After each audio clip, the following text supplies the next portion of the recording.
degrees, then you will end up in a finite time at your goal position, right? Is it clear? Okay. And what was also nice, that it turned out that the learned homing strategy, so when we examined the weights of the neural network, turned out to be exactly the ALV model, which was implemented on the analog robot. So we really confirmed that that this model wasn't only possible for the ant with very few neurons, but also that this model can be easily learned just by doing exploration tours. Okay, so much for the experiments in biology with navigation. I'm just showing a different project, also from the University of Zurich. It was called Artificial Mouse Project, and we were interested in the sensory modality of the whiskers of a mouse. You can see on the left a mouse with the whiskers, and the information of these whiskers is directly mapped into the brain, into the cortex of the rat. So here, this is an image, just a picture of the cortex of the rat, and each of these barrels represents the data of one whisker. So they're clearly separated. It's quite nice. And we modified this small Kepera robot to have omnidirectional vision and to have 2 arrays with whiskers. And actually, we tried out different materials, and it turned out that real rat whiskers had the best damping properties. So we were actually using real rat whiskers on our robot. And if you want to find more information, there's the URL where you can find more about AMouse.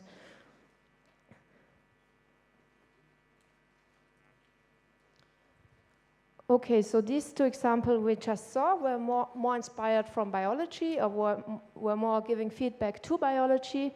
Now, this looks very colorful, but this is about developmental robotics. And here we were working closely together with psychologists who study the development of young children. And it's a very young field, but it's very interesting because, of course, our experiments with the robot are very different than the experiments the psychologists can make with young children, you can imagine. And one of the examples were the challenges of joint attention. And we were studying interaction behavior of these robots. We were using these Aibo robots. You can see one here on the front. They have many degrees of freedom. They have a camera, they have microphones. So they're quite useful robotic tools. And you don't have to repair them all the time, as I had with my previous robots. And so we were studying interaction and communication. And here we were really studying the communication as humans or young children do. So, of course, these robots, they also have wireless LAN, and we weren't studying the TCP/IP communication, but communication with gestures, communication with voice, and so on. And in a different experiment, we studied how a development can be open-ended. So how can a robot learn something in a continuous way without being told to learn something? So the problem usually in robotics was that, okay, you had this humanoid robot, you could teach the robot to climb stairs, but then the only thing the robot could do is climbing stairs and nothing else. And we wanted to circumvent this problem by having a robot starting really at the stage of a young child, putting it in the environment, and then having the robot continuously learn and not really telling him what to learn. So we called it a playground experiment, and we were using this funny playmat for kids, just to be comparable with the experiments the psychologists made. And we put the robot into this environment, and it could do different things like bashing the smiley, bite into the elephant's ear, and things like that. And all that time, what we taught the robot was it should make predictions about the consequences of its actions. The actions were, for example, this biting and bashing movement, and the predictions were the sensory inputs, for example, what the robot was hearing, what the robot was seeing, and so on. And this experiment was running for several hours, and the actions the robot was choosing to do were based on the largest learning progress. That was also kind of put into the robot as a drive. So the robot chose the action with which he thought he could learn the most. That's quite interesting, and we will see on the video what's going to happen.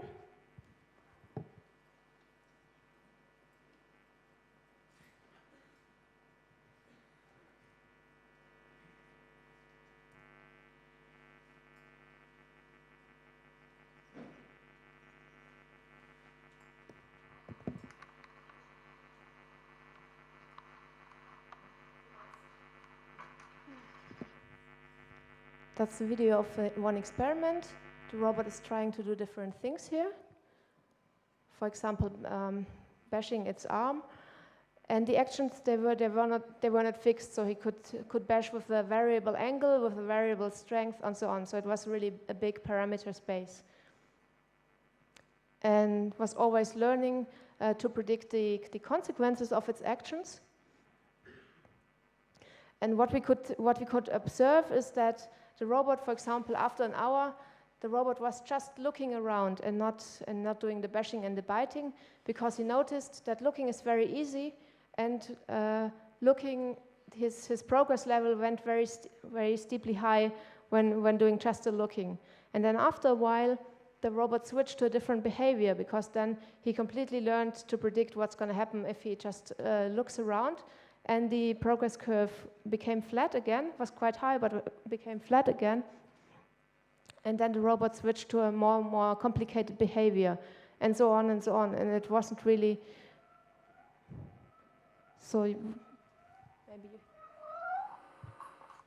the robots are also making sounds and trying to get feedback from the other robot. That's also one thing you can learn. So we really try to provide a quite rich environment where you could do many things. And the only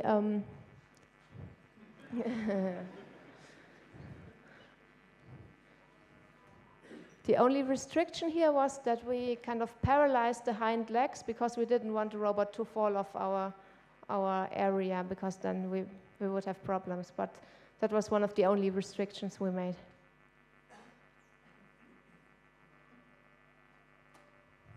Did he bite the elephant's ear already? No?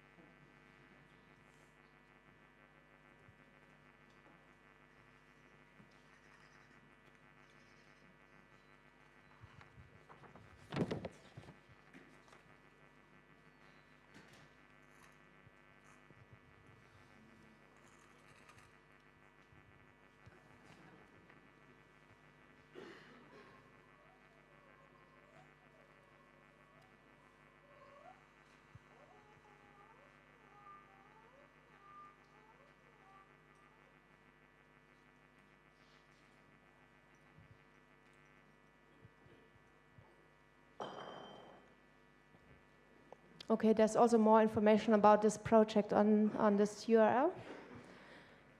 So these were basically the more scientific experiment I showed, just to give you an idea of what's happening during the last 5 years in robotics. Just a few examples. Of course, there's much more going on. Now I want to switch to a different topic, which is robots as tools. And there's a much more practical approach today about robots. Here you see on the right you see Roomba, which is a robotic Hoover, and I don't have one, but I heard it's working quite nicely. I don't know, anybody have made any experience? No one with a Roomba? Okay. And so today we don't really find a universal household robot anymore. We're not looking for that. We're not looking for a humanoid robot who's hoovering the floor and cleaning the kitchen and maybe giving you a full body massage. We're more looking into specific tools, like having this small robot who doesn't look really like a robot, who can hoover your floor, and maybe having other robots, I don't know. And the third point is that hardware prices are falling, of course. That makes robots much more present in everyday households. So here the same thing is happening like in computers. Everybody can afford, that changed really the market of computers when everybody could afford to have one at home. And now the same thing is happening with robots. And another interesting market is also entertainment robots. I think a really good example is the Tamagotchi. It's not a real robot, but it's kind of, it has this idea. And it's amazing. It was really, sold 13 million times just in 1 year. And it couldn't do anything useful. So it was just annoying, it was dying, it was feeling ill. And it only had disadvantages, but people really wanted that. And also the Furbies, probably every second of you has a Furby at home, or had a Furby at home. Those were also really annoying, making strange noises.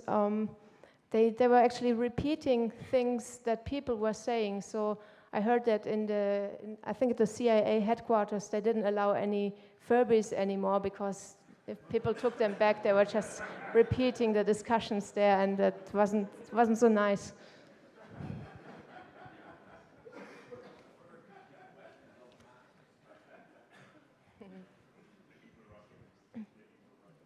Another example of entertainment robots, which weren't actually robots but also simulation, is this computer game called Creatures, which was the first computer game to have some kind of real artificial life, which is a contradiction, I guess. Built by CyberLife Technologies in Cambridge. In Creatures, you had these little Norns who could learn to talk, who could manipulate objects. And the interesting thing here, in the game was that two Norns could actually reproduce, and the new Norn that was created had some properties of the parents, and they had a real artificial hormonal system, and so on. And unfortunately, that was Creatures 1, which was really successful. Then they built Creatures 2, which was more complicated, but there wasn't any more really the control what's going to happen. So the Norns were able to form quasi-full sentences, but after a while, unfortunately, after the program was sold, they found out that in many situations, the Norns were kind of getting depressed.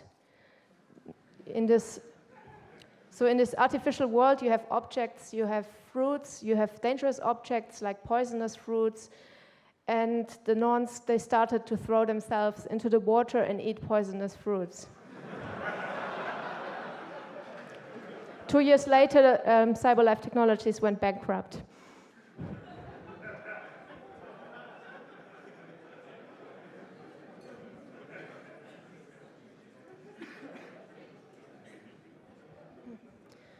But what you really think about when you're talking about entertainment robots are probably something like these three here, the Aibo and the Curio from Sony.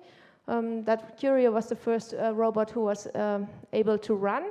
Running means having not always one foot on the floor. And Asimo from Honda. But these humanoids, they were mainly used as mascots for the company, so you couldn't actually buy them. They're mainly representing the company and saying, "Hey, look what cool things we can build," but they weren't doing much apart from greeting and walking around.